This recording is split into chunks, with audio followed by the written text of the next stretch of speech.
चलो, you had also come ना last time, Shivam आए थे कल, तेरा मम्मी डैडी आए थे.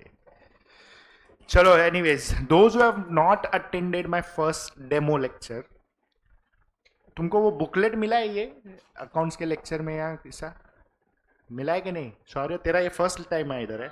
चल कोई नहीं. What about you, what's your name? अच्छा, डेडिया. हाँ, तेरा भी फर्स्ट लेक्चर है ना आज. No issues. ये बुकलेट में तेरे को दे देगा बाद में. Ginny, you have this booklet right? Sure, ये बुकलेट ले लेना मेरे से. हम लोग इसमें ना डेमो लेक्चर में पहला जो मैथ्स का कंसेप्ट था ना, एक कंसेप्ट हमने क्रैक किया था कि how we are going to do. अभी मैं वापस वो नहीं कर रहा हूँ क्योंकि ऑलरेडी बहुत सारे लोगों ने वो किया हुआ है. तो what I am doing is I am starting with a new concept and a new topic. इसलिए मैंने टेक्स्ट बुक्स दिया हुआ है. तो जो लोग ने एडमिशन कंफर्म नहीं किया, खाली मार्किंग मत करना टेक्स्ट बुक में, बाकी तुमको टेक्स्ट बुक रेफर करने मिलेगा. Is that clear? चलो, let's start now. Check the textbook. तुम्हारा पूरा सिलेबस कैसा डिफाइंड है. Now this textbook consist of both part 1 and part 2. Is that clear? Everything in this textbook contains what? One is, तुमको college में कभी भी है ना, कोई भी कॉलेज लो तुम, कॉलेज वाला तुमको गवर्नमेंट टेक्स्ट बुक लाने को बोलेगा. तो there is something called as government textbook. Part 1 का एक टेक्स्ट बुक है, पार्ट 2 का दूसरा टेक्स्ट बुक है. मतलब there are 2 different textbooks of maths in 11th as well as 12th, part 1 and part 2, which we call it as government textbook, board textbook बोलते हैं उसको. Is that clear? College में वो लेके जाना पड़ेगा तुमको.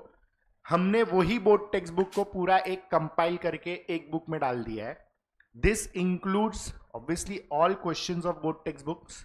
This includes important questions of important premium colleges of Mumbai. मतलब जो लोग एग्जाम में पूछे जाते हैं, like for example Poddar.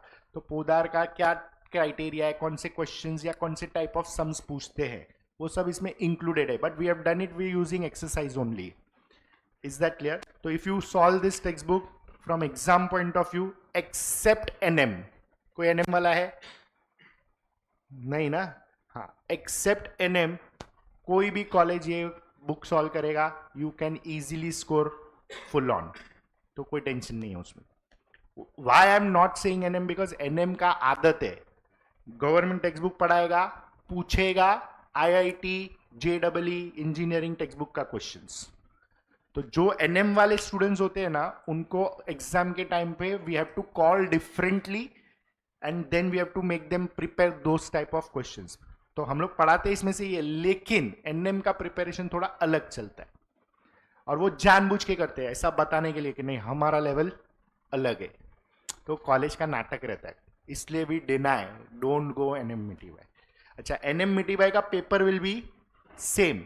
Mithibai थोड़ा लीनियंट हो जाता है, मिटीबाई थोड़ा ये बुक पे आ जाता है. Is that clear? तो मिटीबाई में if you are getting admissions, you have to be constantly, बोलता है ना, एक्स्ट्रा वर्क पे जाना पड़ेगा इन ऑल सब्जेक्ट्स, बिकॉज उनका पेपर डिजाइन उस हिसाब से होता है. They want to show that कि हमारा अलग लेवल है. वो ऐसे ही है, कुछ नहीं कर सकता. You can fight those people. Is that clear? And score ऊपर नीचे होगा फर्स्ट टर्म तक, तो you have to bear that thing. और वही मैं तेरे पेरेंट्स से भी बात करेगा इफ यू आर मिटी भाई. Is that clear? मैं तो पेरेंट का एक्सपेक्टेशन क्या है, यू आर स्कोर 90 समथिंग ना, तो अभी पेरेंट्स स्कोर करने को बोलेगा कि 11 में तुम्हारा स्कोर 95 आना चाहिए, 90 से ऊपर, which is a bit next to impossible. क्योंकि तुम पढ़ाई पे ध्यान नहीं देने वाला है. तुम किधर ध्यान देने वाला है? Crowd, events, travelling, which you should. 11 तक ठीक है, that is okay. Is that clear? So I am starting with the topic. अभी चेक करो ये बुक बनाया कैसे है. पहला पेज में देखो, तुमको इंडेक्स दिखेगा विच इज पार्ट 1 का इंडेक्स. क्लियर है? Part 1 is nothing but your mathematics, basically algebra related. लेकिन प्रॉपर एल्जीब्रा नहीं है, ये अप्लाइड मैथमेटिक्स हो जाता है. तो इसमें ट्रिगो नहीं है. सबसे पहले तो बेस्ट पार्ट ये, ज्योमेट्री भी नहीं है. Is that clear? तो अलग लेवल का एल्जीब्रा चालू हो जाएगा अभी. नाउ चेक करो, we have total 9 topics. Is that clear? ये जो 9 टॉपिक्स है ना, उसमें 5th टॉपिक ही ऐसा है जिसमें ज्योमेट्री के कुछ कॉन्सेप्ट्स आएंगे. It is not geometry, it is geometry related concepts तुमने लोकस पढ़ा रहेगा लास्ट ईयर या लोअर स्टैंडर्ड्स में, वो वाला लोकस अलग है, ये थोड़ा अलग है, लेकिन ज्योमेट्रिकल कॉन्सेप्ट्स आएंगे एंड स्ट्रेट लाइन भी ज्योमेट्रिकली कॉन्सेप्ट आएंगे। तो पूरा ज्योमेट्री नहीं है, तो थियरम तो है ही नहीं अभी। तो जिसको जिसको थियरम था ना कि थियरम प्रूफ करो, प्रूफ पूछता था, ये सब अभी कुछ नहीं आने वाला है। It becomes all the way more easy to score in college section maths, लेकिन at the same time it is easily very great chances कि तुम मार्क्स लूज करेगा in calculations, in oversight mistake. Oversight मतलब वो घाई घाई में देख के, अपना आदत क्या रहता है मैथ्स में, एक ईगो रहता है, सम देखा सॉल्व होना चाहिए, पीछे आंसर मैच करता है हम लोग। ये हमारा आदत बन गया है कि कोई भी टॉपिक हम लोग सम चालू ही कर देता है सीधा सीधा।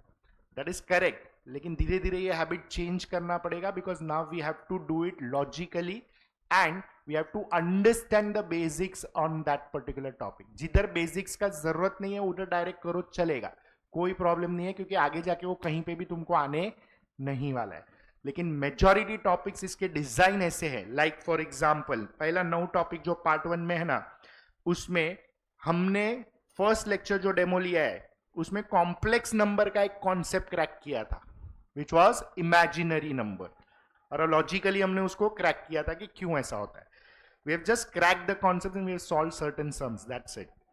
फिर सेट रिलेशंस फंक्शंस, इसका पूरा बेसिक कोई भी एंट्रेंस एग्जाम दो, कोई भी, जरूरी नहीं है सीए, कोई भी एंट्रेंस, सीए दो, सीएस दो, बीएमएस दो, बीएमएम दो, या फिर एमबीए दो ग्रेजुएशन के बाद, ये पहला 2 टॉपिक का बेसिक्स रिपीट होगा ही होगा। ये इतना बड़ा टॉपिक है, बट ड्रॉबैक क्या है मालूम है, कॉलेज वाला बहुत सारा लोग ये टॉपिक पूरा डिटेल में सिखाएगा ही नहीं, स्पेशली पोदार कुसुमया कुछ नहीं सिखाएगा, डिटेल नहीं सिखाएगा। क्यों? क्योंकि उनको फर्क नहीं पड़ता, वो लोग खाली टॉपिक सिखाने के लिए करता है, टेस्ट में डाल देगा, सॉल्व करो, लेके आओ marks, that is the way they will teach. लेकिन इसका कनेक्शन 12th में है, इसका कनेक्शन एंट्रेंस एग्जाम में भी है, so we are going to go in that detail, we need to learn in that detail. Is that clear? फिर third topic nowhere in connection, लेकिन उसका जो कॉन्सेप्ट हमने क्रैक किया था वो कनेक्शन में आएगा। Second, fourth is sequence series. तुमने लोअर स्टैंडर्ड्स में अरिथमेटिक प्रोग्रेशन किया था, तो अभी एक नया प्रोग्रेशन तुम पढ़ेगा which is geometric progression. Geometric किया था, दोनों किया था, किसमें किया था? आईसीएसई। हाँ, तो सीबीएसई वाले ने नहीं किया है, आईसीएसई वाले ने किया है, ठीक है, दैट इज ओके। तो ये सेम कॉन्सेप्ट रिपीटेड है, लेकिन एक नया कंसेप्ट आएगा विच इज हार्मोनिक प्रोग्रेशन। तो there are 3 types of progression, तो एक लेवल आगे जाएगा। लोकस स्ट्रेट लाइन सेम है जो तुमने लोअर स्टैंडर्ड्स में किया है, डिस्टेंस फॉर्मूला पढ़ा, सेक्शन फॉर्मूला, वही सब आएगा, फुल टाइम पास है।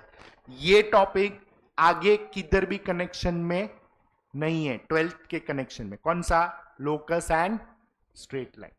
तो इधर पढ़ने का, एग्जाम देने का, कॉलेज में मार्क्स स्कोर करने का, उतना ही फोकस रखने का इस पे। तो आई टेल यू कि ये टॉपिक ज्यादा इंपॉर्टेंट नहीं है, ये टॉपिक ज्यादा इंपॉर्टेंट है। फिर आता है डिटर्मिनेंट्स, जो आज हम लोग चालू कर रहा है। ये topic is the calculation simplification topic. तुमने लीनियर इक्वेशन सॉल्व किया, क्रैमर्स रूल सॉल्व किया? नहीं ना, आईसीएसई में भी नहीं, ओके। Matrices, okay. नाउ जिन ने नहीं किया है, तुमने साइमल्टेनियस इक्वेशन सॉल्व किया रहेगा, like for example let us से x plus y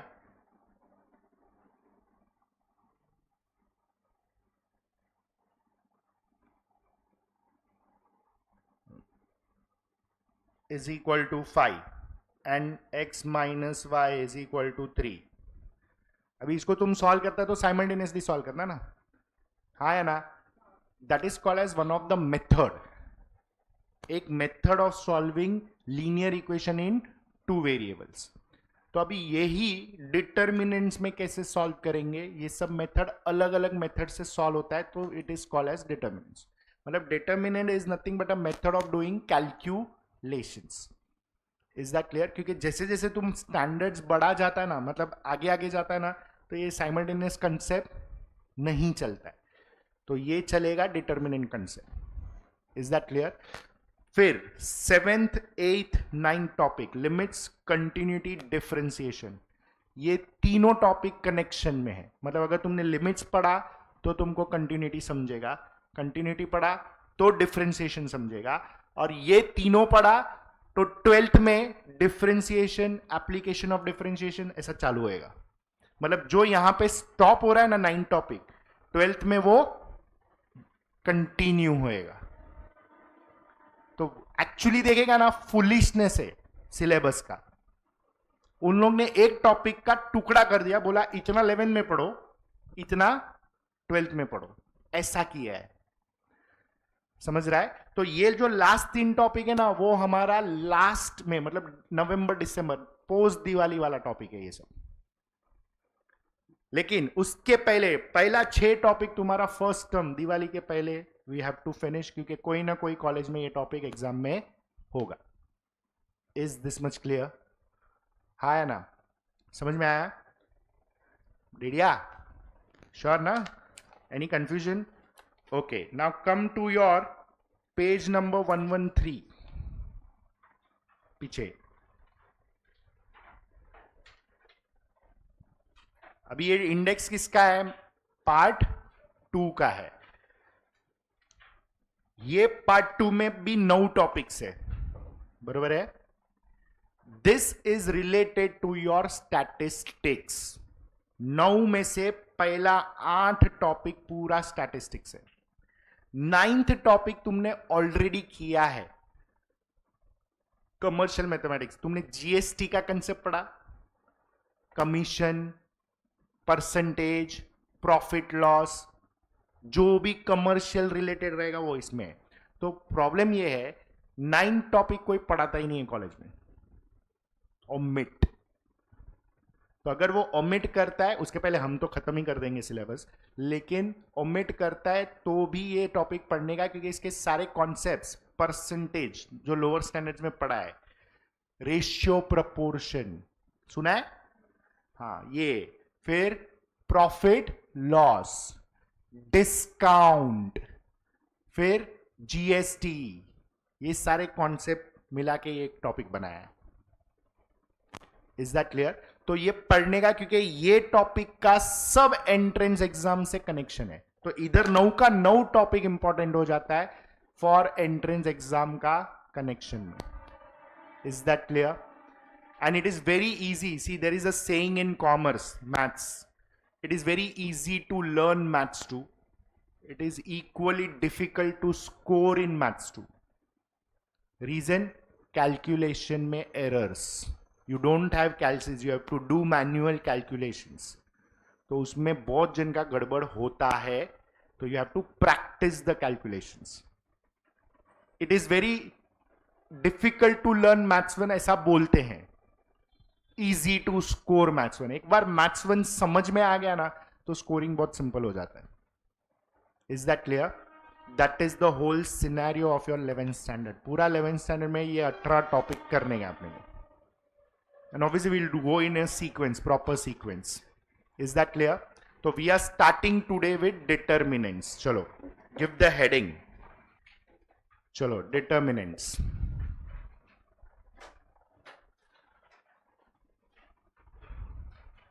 That is your topic number 6, maths 1 का. चले बुक निकालो, लिखो, लिखवाऊंगा मैं. मस्त ओरली सुन रहा है. और पहले ही बोल रहा हूं, मैथ्स में लिखना पड़ेगा. थियरी के बिना चालू नहीं होने वाला है मैथ्स. कोई भी सम चालू नहीं होएगा. तो जो गाली देने का है मन में देने का. हाँ, तो लाने का ही रहता है.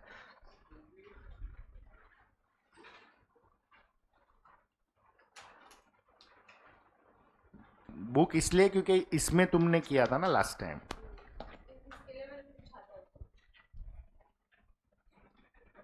चलो, now first write the definition. लिखो, an arrangement of numbers, an arrangement of numbers in rows and columns. An arrangement of numbers in rows and columns enclosed between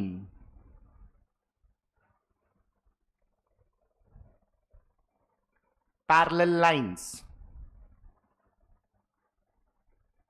is called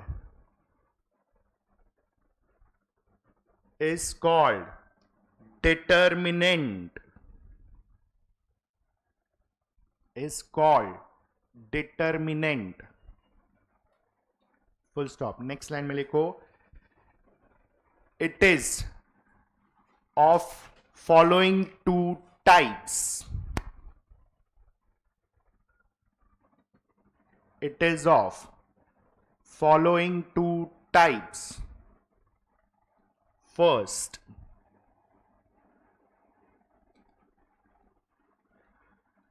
determinant of order 2.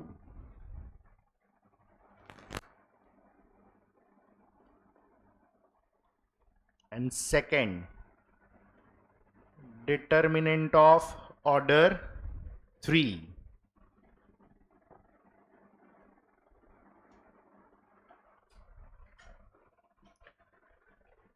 तुमको 11th 12th और entrance level पे ये दो ही concept है. Is that clear? Now what is this? तो you give the first heading as determinant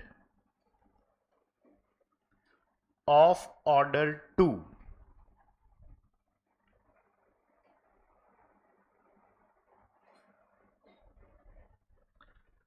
लिखो, underline करके लिखो. An arrangement of 4 numbers. An arrangement of 4 numbers or letters. An arrangement of 4 numbers or letters enclosed between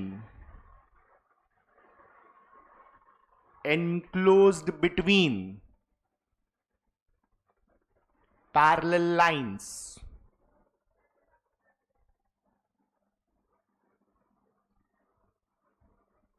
in 2 rows and 2 columns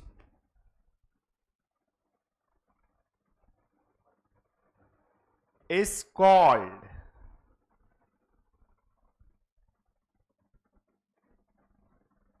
determinant of order 2. 2 rows and 2 columns is called determinant of order 2. Example.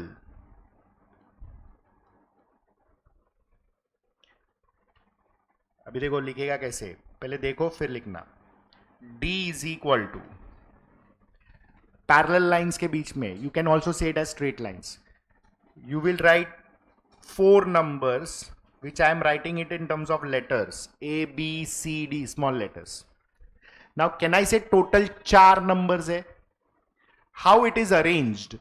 It is arranged in the form of 2 rows. मतलब ये हो गया तुम्हारा रो number 1. रो मतलब horizontally, correct. ये हो गया तुम्हारा रो number 2. So this will become your column number 1 and this is your column number 2. So there are how many rows and how many columns? 2 rows and 2 columns.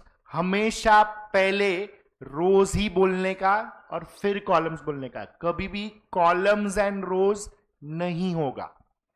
Clear? जैसा ये benches देखो rows में है, this is first row, second row, third row, fourth row, but there are how many columns?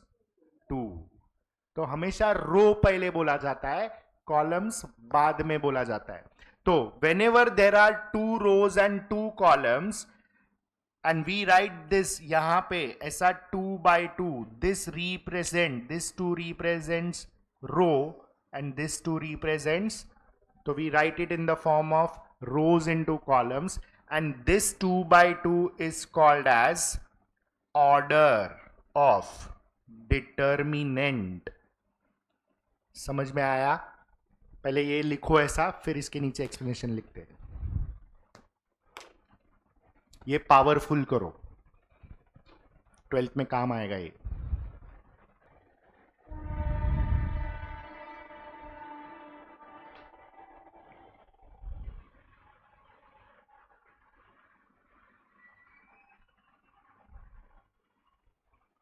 Clear? Okay. अभी what are we writing, मतलब हमने यहां पे किया क्या है, 4 नंबर जो थे उसको एक पैटर्न में लिखा है, अरेंज करके लिखा है, जिसमें 2 रो आ रहा है और 2 कॉलम आ रहा है, और बीच में पैरेलल लाइंस के बीच में लिख दिया. तो that is called, this way of writing is called as determinant. अच्छा, ये क्यों करने का सर सिलेबस में है? नहीं, इसका एक लॉजिक है क्यों करने का ये. तो तुम समझो, where do you see rows and columns in your day to day life? चलो ये क्लासरूम, चलो इसके अलावा, हाँ, टाउन प्लानिंग, चलो टाउन प्लानिंग में काम आता है. चलो इसके अलावा, हाँ, chess board, perfect, that is rows columns. अभी ये खाली अरेंजमेंट किया, चेस बोर्ड हो गया. लेकिन ये जो तुम कर रहा है ना, वो पहले के जमाने में when technology was not there, तभी ये मेथड यूज किया जाता था. I will explain you how.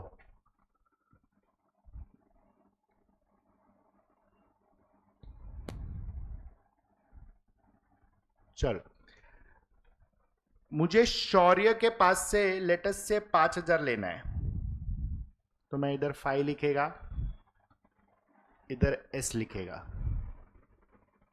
Is that clear? And let us से मुझे यादव के पास से 4,000 देना है, तो मैं इधर ऐसा लिखेगा. क्लियर? फिर चलो, जीनी, let us say I have to take 10, and Nidhi, Nishi ना, निशी, ओके, उसके पास से भी मुझे 12 लेना है. मैं ऐसा इंफॉर्मेशन मेरे बुक में रखेगा. अभी कोई भी ये बुक मेरा पेज देखेगा, कोई जान सकता है ये क्या लिखा है? तो this is called system of writing records, book keeping. तुम बुक कीपिंग पढ़ा ना, system of writing records. Income tax वाला देखेगा, उसको भी समझ में नहीं आएगा कि क्या लिखा है. तो this is called illegal records. मेरे को इलीगल रिकॉर्ड्स मेंटेन करना, मैं कैसे करूं? ब्लैक मनी बोलता है ना जो तुम लोग, कैसे हिसाब कैसे रखने का? चलो, मैंने बैंक अकाउंट से ट्रांसफर किया है, तो मेरे को पता है, मैं प्रूव कर सकता है मैंने बैंक अकाउंट से ट्रांसफर किया है. तो एंट्री आता है ना, पासबुक में एंट्री आता है, मैंने खाली ऐसे ही कैश दिया है और मैं इससे ब्याज ले रहा हूं. How do I remember that? तो पहले के जमाने में जब टेक्नोलॉजी डेवलप नहीं हुआ था ना, ये पैटर्न में लिखा जाता था. चलो, ये मैंने 4 अलग अलग लोग का नाम लिया. अच्छा, मैंने पॉजिटिव वैल्यू लिया, लिखा है क्योंकि मेरे को लेना है. नेगेटिव लिया है क्योंकि देना है. See the pattern of writing, मतलब they use their brains in such a manner. Is that clear? अभी इसमें यह भी मुझे याद रखना है, समझो कि भाई कितना हिसाब किसको कितना टके पे देना है. तो I can even write this way कि मेरा rows is Shaurya and Ginni persons, column is amount and rate of interest. ये मैं लिख रहा हूं. जब भी मैं एक्चुअली मेंटेन करेगा, मैं ये कुछ नहीं लिखेगा, खाली इधर एस और जे लिखेगा, ये नहीं लिखेगा. तो अभी शौर्य से मेरे को 5,000 लेना है at the rate of late us से 0.5%. जीनी से मेरे को 10,000 लेना है at the rate of late us से 1%. तो मैं खाली इतना लिखेगा बस. which I will only understand what I have written. I will only understand what is to be remembered. अच्छा, ऐसा मेरे पास 2 जन है, करेक्ट? 3 जन रहेगा तो मैं 3x3 बनाएगा, so it will make 3x3, 9 values को अरेंज करेगा. सो ये पहले के जमाने में ये मेथड ऑफ राइटिंग होता था कैलकुलेशन करने के लिए. फिर टेक्नोलॉजी डेवलप हुआ. तो अभी मेरे को बताओ, टेक्नोलॉजी में रोज कॉलम्स किधर ज्यादा यूज होता है तुम्हारे हिसाब से? Exactly, this is Excel. इसको एक्सेल में डाल दिया वो लोग ने, मतलब प्रोग्रेस सॉफ्टवेयर बना के एक्सेल में डाल दिया, ताकि अभी मैं एक्सेल में कुछ भी, अभी मैं एक्सेल में खाली इतना लिख के छोड़ देगा, मेरे को समझ में आ जाएगा. पब्लिक को फिर भी नहीं समझेगा, लेकिन मुझे समझ में आ जाएगा कि क्या लिखा है मैंने. I don't have to maintain it as parallel lines and everything. अच्छा, एक्सेल में कैलकुलेशन भी डायरेक्ट होता है, फॉर्मूला डाल दिया, कैलकुलेशन हो गया, खत्म. तो मेरे लिए इजी हो गया. मतलब this all concepts got converted into software languages and became technology. But इसका बेसिक ओरिजिन ये है, the way of writing numbers into rose and columns which is pre determined by someone के ये मीनिंग क्या है इसका. Is that clear? यस और no? चलो, नाउ हमने जो एग्जाम्पल लिखा है उसमें अभी हमको क्या लिखना है, अंडरस्टैंड दिस. कोई भी डिटर्मिनेंट जो रहता है, any determinant is always denoted by capital letters, इसलिए हमने कैपिटल डी दिया है. Is that clear? ओके. फिर डिटर्मिनेंट के अंदर भी मैंने लेटर्स जानबूझ के लिखा है, नंबर्स नहीं लिखा, क्योंकि लेटर्स से मेरे को प्रेजेंट करना है. कोई भी डिटर्मिनेंट के अंदर जो होता है ना, पैरेलल लाइंस के बीच में, उसको हम एलिमेंट्स बोलते हैं. तो elements are always denoted by small letters. Is that clear? हाँ या ना? तो ये 2 पॉइंट लिखेंगे. And the most important point जो I want you to be mastered about, मुझे ये बताओ, एलिमेंट बी उसका पोजीशन क्या है? 1. What is 1, 2? परफेक्ट. ये तुमको रिकॉग्नाइज करने को आना चाहिए, क्योंकि ये आगे जाके काम आएगा. मीन्स 12th में एंड एंट्रेंस में. बी का position is first row and second column, तो उसका पोजीशन हम ऐसा लिखेंगे, A12, मतलब एलिमेंट 1, 2 इज बी. तो सी का क्या है? ये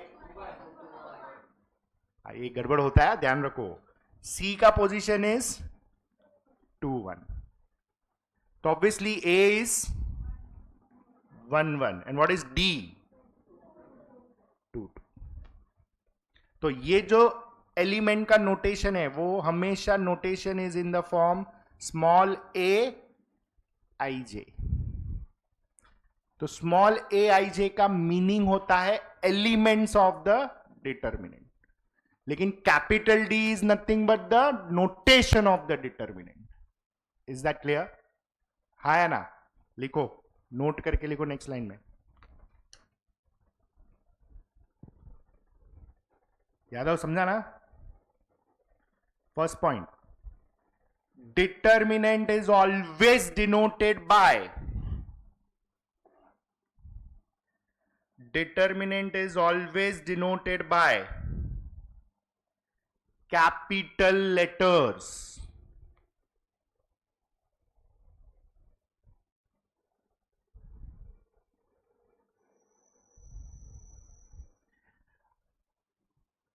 But its elements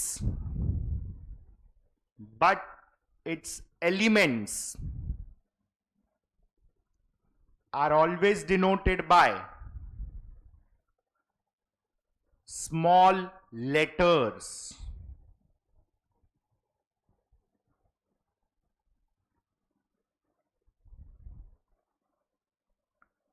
Full stop. Note number 2,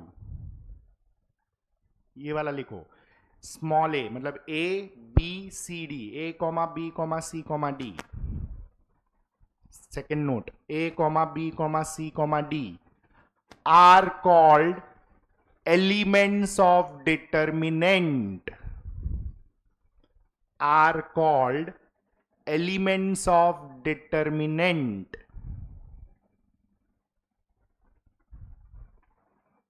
Full stop. Same point continue करो. The general notation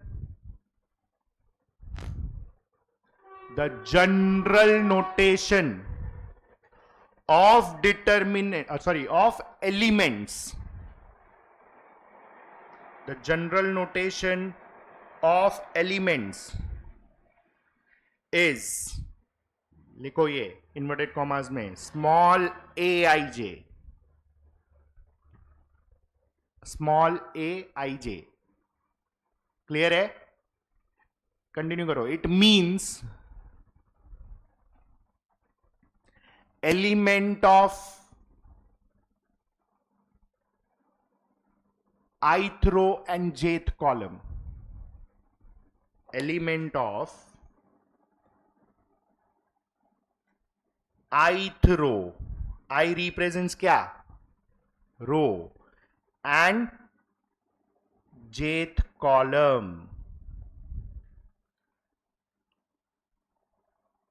ब्रैकेट में लिखो, that is aij represents position of elements. Position of elements. Is that clear? हाँ, तो अभी ये लिखो चारों. A11 से चालू करो. गो इन अ लाइन. पहला एलिमेंट का पोजीशन क्या है? A11 is equal to A. फिर A12 इज B.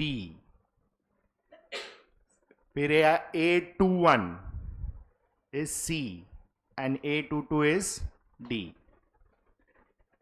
क्लियर है? है ना? चलो गुड.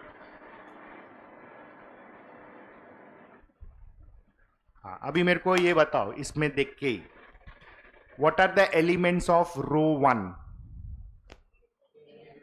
हाँ, रो 2. तो what is a and c? Elements of column 1. हाँ, तो ये चार स्टेटमेंट लिखेगा. लिखो नेक्स्ट लाइन में. पॉइंट नंबर क्या आएगा? पॉइंट नंबर 3 है ना? लिखो A, B are elements of R1, capital R1. Next line में सेम पॉइंट. नेक्स्ट लाइन में C, D are elements of R2. फिर नेक्स्ट लाइन में A, C are elements of C1. B, D are elements of C2. Clear? फिर इसके बारे में लिखेंगे. That is note number 4. R into C. R into C bracket में क्या आएगा? That is 2 into 2. बराबर ना?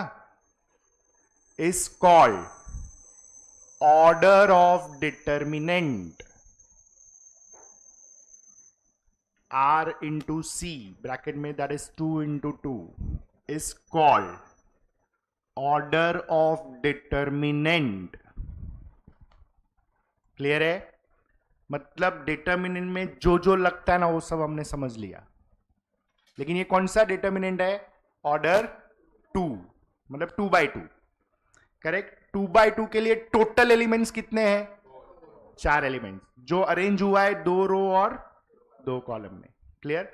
अभी इसको सॉल्व कैसे करने का, तो लिखो नेक्स्ट लाइन में. नोट नंबर 5 लिखो. D is equal to determinant of A, B, C, D.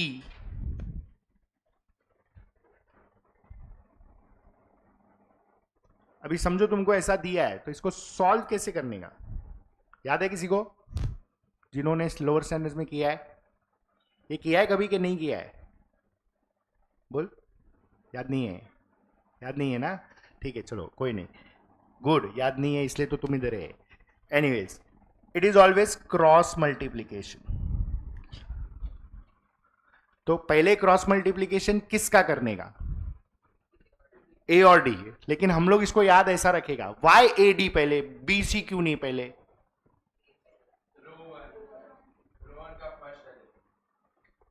नहीं, नॉट दैट रीजन, इसका एक रीजन है। ए और डी का पोजीशन देखो क्या है, मतलब A11 और A22, इज दैट क्लियर? मतलब you will multiply those elements first जिसका row and column, ith row and jth column is same position 1 1 2 2, is that clear? अच्छा, फिर क्या करने का? माइनस, बीच में माइनस साइन आएगा बाय डिफॉल्ट, और फिर बाकी दो क्रॉस मल्टीप्लाई करो, मतलब ये वाला, तो इट इज A12 A21। तो हमेशा क्रॉस मल्टीप्लीकेशन 2 by 2 में ऐसे ही जाएगा। दिस इज कॉल्ड एज, ये जो पहला हमने एलिमेंट्स लिया, this is called as diagonal elements basically. तो कभी भी डिटर्मिनेंट में 2 by 2 हो या 3 by 3 हो, डायगोनल इसको कंसिडर किया जाता है, ये वाला डायगोनल नहीं होता है। क्यों डायगोनल इसको कंसिडर किया जाता है? बिकॉज रो एंड कॉलम का number, position is same. Is that clear? तो अभी तुम मेरे को बताओ, अगर मेरे को इसको मल्टीप्लाई करना है तो क्या आएगा? ये AD minus, and AD minus BC is called as discriminant, जो हमारा इक्वेशन में होता था, डिस्क्रिमिनेंट। Is that clear? हाँ है ना?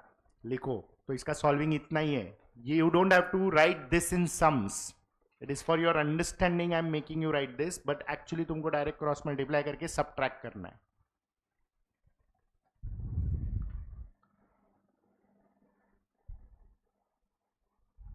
समझ में आया? इट इज वेरी इजी, लेकिन मार्क्स किधर जाएगा मालूम है? साइंस में जाता है, कैलकुलेशन में। मतलब समझो कोई एक वैल्यू भी माइनस हुआ, समझो इधर b माइनस में है, तो क्रॉस मल्टीप्लीकेशन क्या आएगा? AD minus of minus BC, which you write it as plus BC. So you can write directly also, you can write step by step also.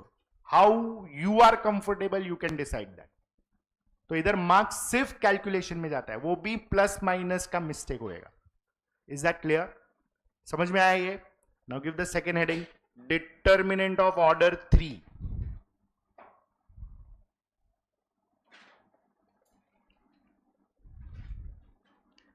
Determinant of order 3।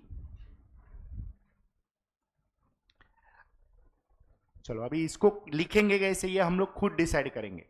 You tell me, when we started with order 2, order 2 का मतलब क्या होता है? 2 rows and, तो total elements कितना है? तो order 3 का मतलब क्या होएगा? 3 रोज एंड, तो टोटल एलिमेंट्स। तो सिंपल है, मैं किसको अरेंज कर रहा हूं? 9 एलिमेंट्स को अरेंज कर रहा हूं। कैसे? 3 रो 3, और इसको किस में डाल रहा हूं? हो गया, डेफिनेशन रेडी हो गया। क्लियर है? लिखो, an arrangement of 9 numbers,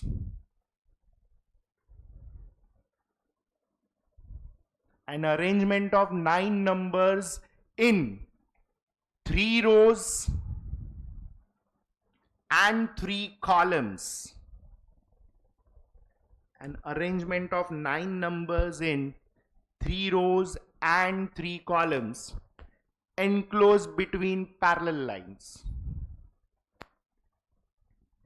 Enclosed between parallel lines is called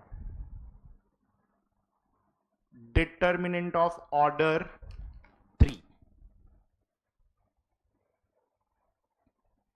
Is called determinant of order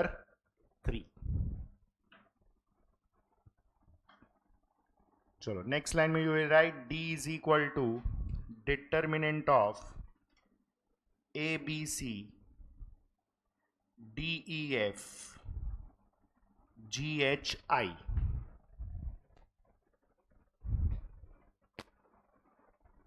चलो अभी तो समझेगा ना कि ये सब एलिमेंट्स है. इसका पोजीशन क्या है? 1 1 1 2 एंड सो ऑन, 2 1 2 2 2 3. तो वो सब वापस लिखने का जरूरत नहीं है. अभी अंडरस्टैंडिंग क्लियर है? Now what you have to understand here, 2 by 2 is very easy to solve. Direct हो सकता है क्रॉस मल्टीप्लाई. 3 by 3 में मैं कैसे करूं? तो 3 by 3 में एक रूल फॉलो करना है. You have to convert 3 by 3 into 2 by 2. तो उसका रूल क्या है? The rule is first element you take as it is, which is a. अभी फर्स्ट एलिमेंट मतलब first row and first column ignore करो. I repeat, first row and first column ignore करेगा तो कितना एलिमेंट्स बचता है? कौन सा? कैन आई से आई एम इग्नोरिंग दिस? अभी ये 4 एलिमेंट का डिटर्मिनेंट मल्टीप्लाई करो ए के साथ. आया 2 by 2.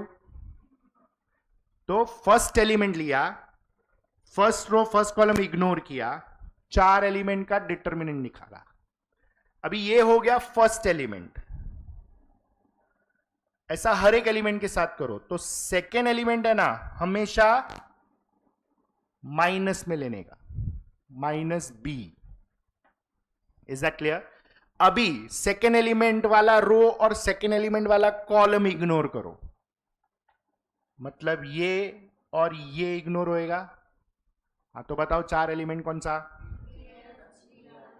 डी एफ जी आई.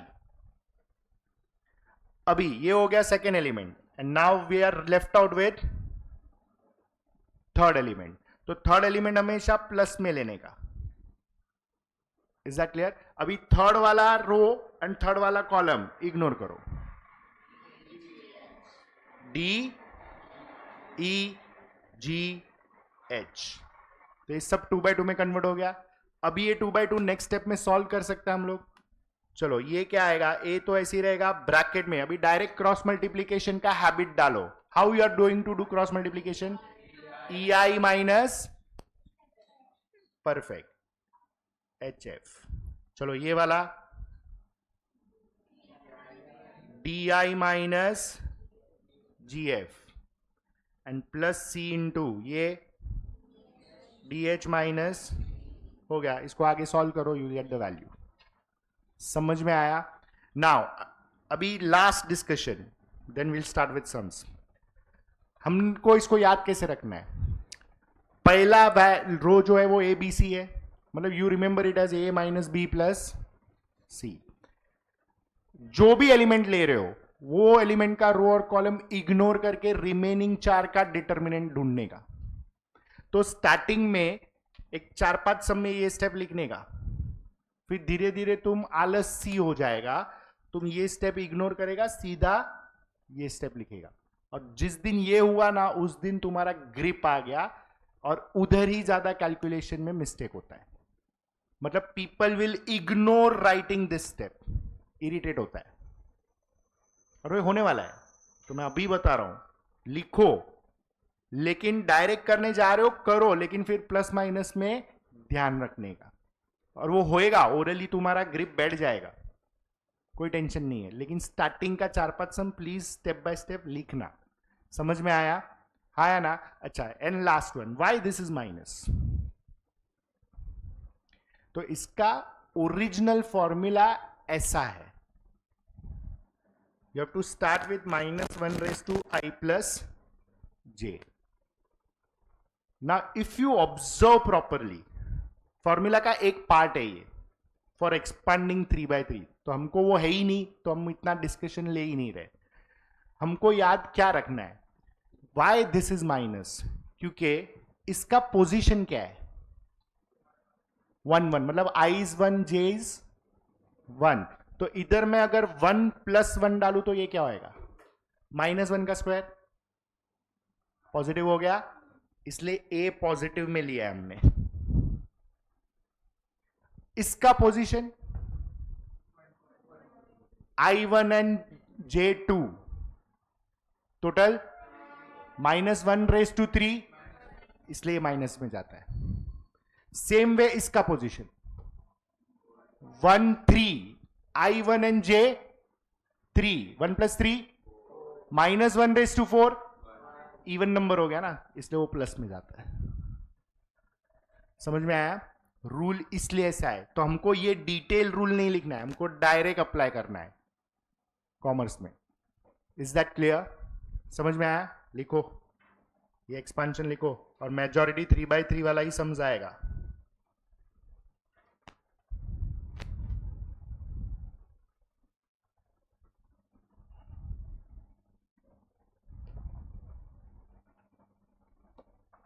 जो लोग सोमाया है ध्यान रखो, ये टॉपिक तुमको यूनिट टेस्ट या टर्मिनल में आ जाएगा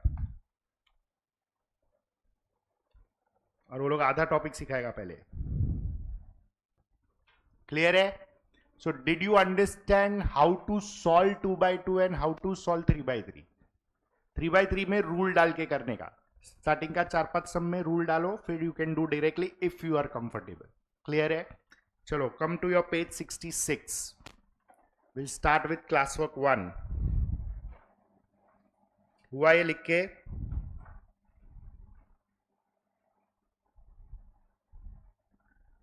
पेज नंबर 66, क्लासवर्क नंबर 1. चल जिनी पढ़, मेन क्वेश्चन पढ़. इवैल्यूएट का मतलब क्या होता है? कैलकुलेट, वैल्यू कैलकुलेट करो. How do you read that determinant? हमेशा रीड है ना, अपन ऑर्डर कैसे बोलते हैं? रोज एंड, तो रीड भी रो वाइज करने का. तो you will read this as determinant of 4 7 -7 0. Always read it that way, whether it is 2/2 और 3/3. क्लियर है? तो चलो पहले इसको डिनोट करेंगे. डिटर्मिनेंट हमेशा डिनोट होना चाहिए कैपिटल लेटर से. So let D is equal to 4 7 -7 and 0. चलो इसको सॉल्व करो. क्रॉस मल्टीप्लीकेशन क्या आएगा इसका? 4 × 0, यू कैन पुट ब्रैकेट्स, -7 × -7. तो ये 0 + 49 gives you 49. इतना सिंपल है. इतना करने का 2-2 मार्क 3-3 मार्क मिलता है. लेकिन पब्लिक का मार्क्स है ना, ब्रैकेट को इज्जत नहीं देगा ना तो जाएगा.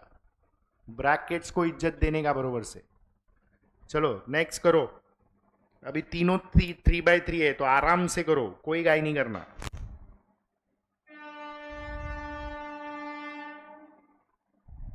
Late D is equal to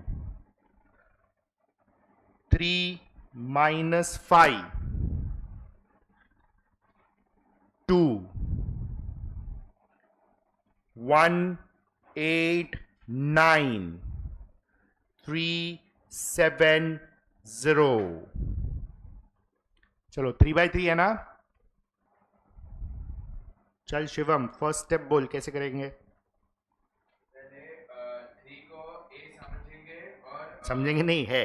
3 × 8 9 7 0. Perfect. मतलब you will read it as 3 × determinant of 8 9 7 0. मिला ये सबको? ओके. फिर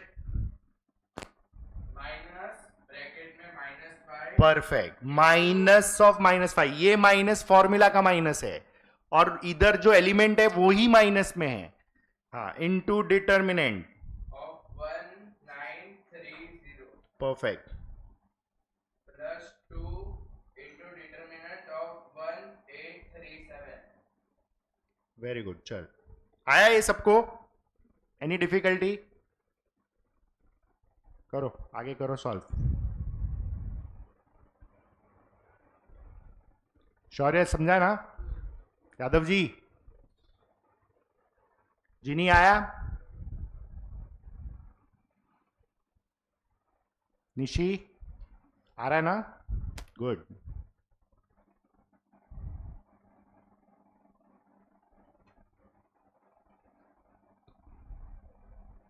अभी ये क्रॉस मल्टीप्लीकेशन डायरेक्ट करने का. Don't show 8 into 0 minus 9 into 7. This cross multiplication you can do directly. 0 minus 63. तो ये minus of minus 5 plus 5. 0 minus 27 plus 2 into 7 minus 56.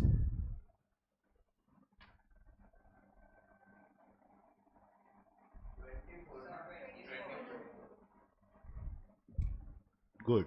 24.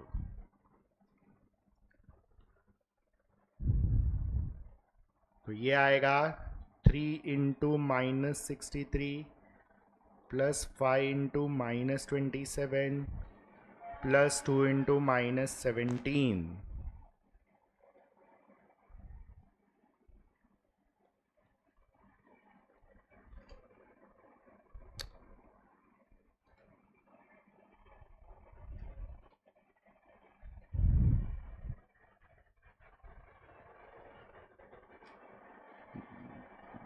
Answer.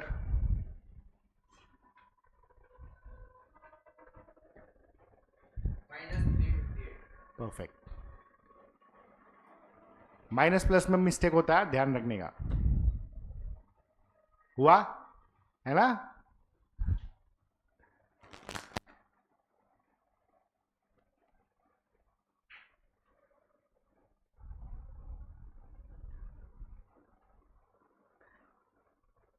करो नेक्स्ट. चलो थर्ड एंड फोर्थ फिनिश करो. आराम से करो, कोई गाई नहीं करना. ब्रेन चला नहीं है 2 महीने से. चलो, जो लोग ने फर्स्ट लेक्चर अटेंड नहीं किया था उनके लिए ये, किधर भी आई क्यूब होएगा तो हम लोग क्या सब्स्टिट्यूट करेगा उसको? याद है कि नहीं? इमेजिनरी नंबर्स लिख के रखो, याद नहीं है तो. आई स्क्वायर हमेशा -1 होता है. I cube is -i and i raised to 4 is +1. ये हमने फर्स्ट लेक्चर में देखा था. Those who have not attended, Shaurya, Jini, Nidhi, Nishi, check करो. ये हमने फर्स्ट लेक्चर में देखा था, डेमो वाला. ये कॉन्सेप्ट है. फिलहाल ऐसा लिख के रखो. तो पहले है ना, जिधर भी आई क्यूब है उधर क्या सब्स्टिट्यूट कर देगा? -i. तो तुम्हारा पूरा डिटर्मिनेंट ही है ना चेंज हो जाएगा. 1i3 आई क्यूब होएगा -i 2 5, फिर 3 2 i raised to 4 हो जाएगा 1. अभी इसको एक्सपांड करो.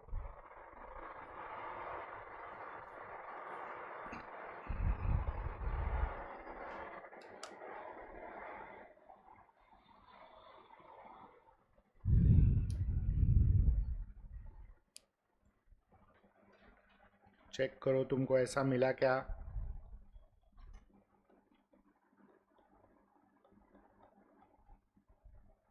वन इंटू -8 आ रहा है.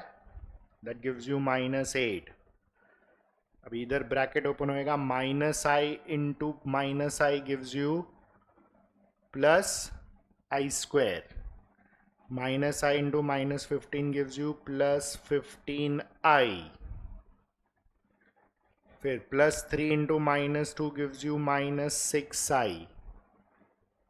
And +3 into -6 gives you -18.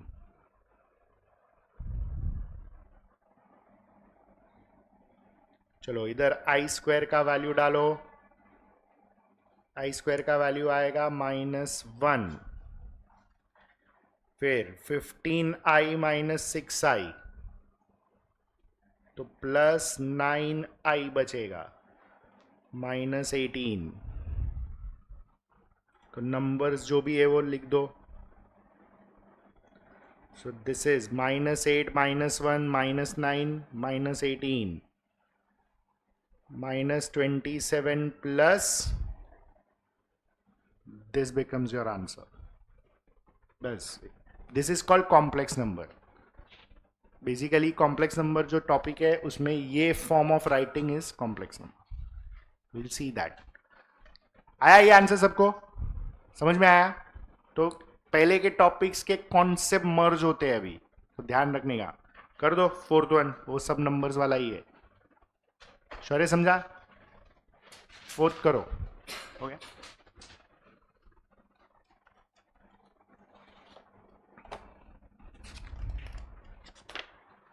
ये है पीछे फिफ्थ सिक्स सब.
फोर्थ का -12 आया. 20 ना. आगे है पीछे समझ करो. फोर्थ आया ना सबको? Anybody not getting? करो फिफ्थ वन. i² का वैल्यू -1 डालने का, तो ये आएगा +2 - 12. That will give you -10. मिला? धर्मी मिल रहा है ना? निशी श्योर?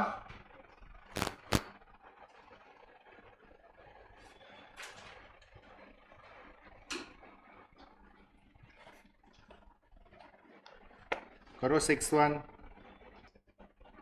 ओ ये क्रॉस मल्टीप्लिकेशन है ना? अरे एक मिनट ये क्रॉस मल्टीप्लिकेशन है, तो माइनस फॉर्मूला का और ये -2 ऑलरेडी है. करो डिटेल में, तो देखो ऐसा आएगा. ध्यान से. This is what I was talking about. Minus plus में एरर होता है.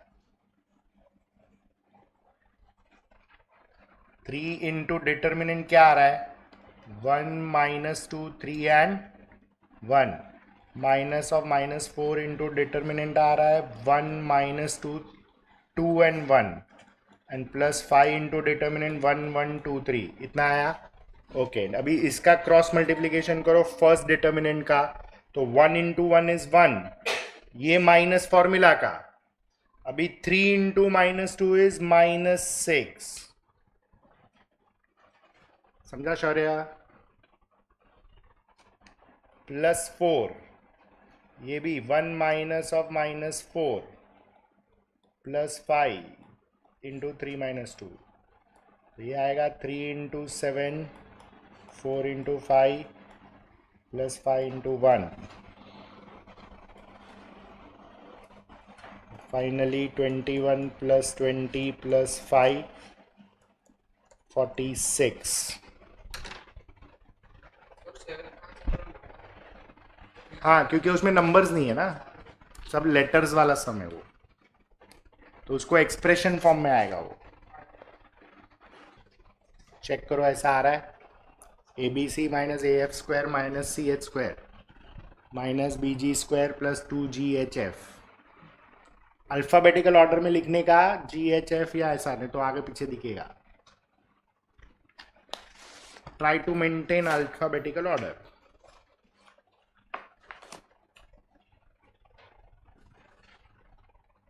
कर दो लास्ट 8th वन. आया 0.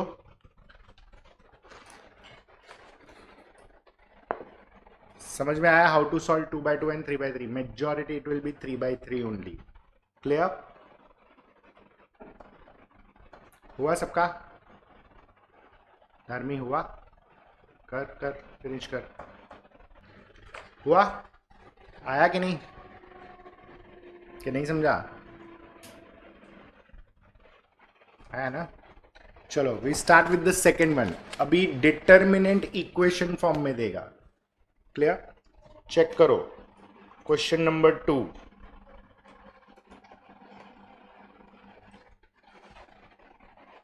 First one, find the value of x if determinant of 2, 3, 4, 5 is equal to determinant of x, 3, 2x and 5. तो can I से equal to का दोनों बाजू डिटर्मिनेंट है, दोनों 2/2 है, दोनों बाजू सॉल्व करो और इक्वेशन का वैल्यू लेके आओ. तो इधर क्रॉस मल्टीप्लाई करेगा तो ये आएगा 10 - 12 और ये आएगा 5x - 6x. तो ये हो गया -2 is equal to -x. That will give you x is equal to 2. तो ध्यान से करो 3/3 है वो. चलो 2 into determinant 3 - 4 -5 3 -1 into determinant -1 -4 0 and 3 x plus 1 into determinant -1 3 0 -5 is equal to 0. 14/5 आया. चेक करो बरोबर से.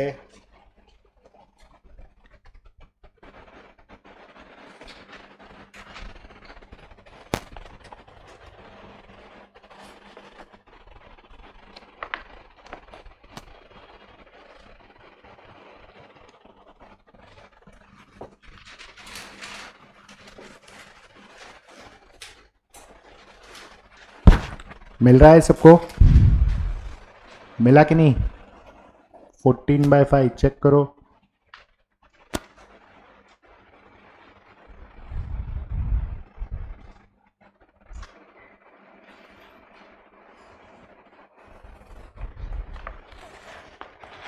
समझ में आया ये सबको?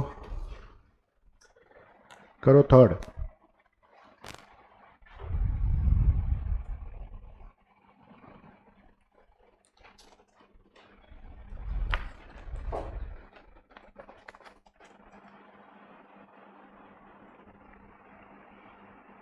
Anybody writing this second? कर फिनिश कर.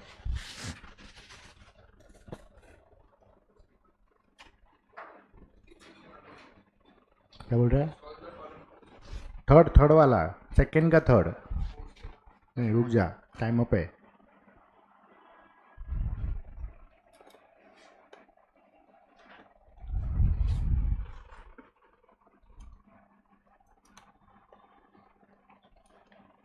x - 1 x x - 2 0 x - 2 x - 3 0 0 x - 3 is equal to 0. Check करो ये 3 ब्रैकेट बचेगा ऐसा.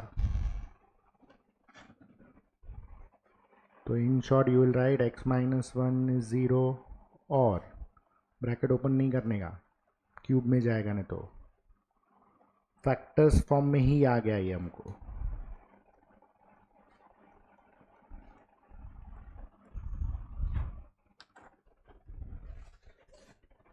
क्लियर?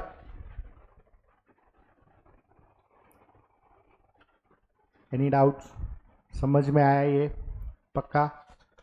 चलो कुछ क्वेश्चंस प्लीज लिख के रखो. जिन लोग को बुक वापस देना है होमवर्क में करके आना, प्रैक्टिस करो. चेक करो तुम्हारा पेज नंबर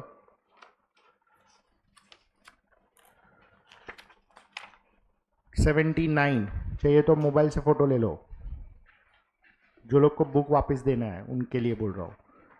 पेज 79 होमवर्क का क्वेश्चन 1 में देखो 2 समय मिला और क्वेश्चन 2 में भी 2 समय, तो ये तुम करके आ रहा है होमवर्क 1 का 2, क्वेश्चन 2 का 2, मिला कि नहीं पेज 79 पे है ना।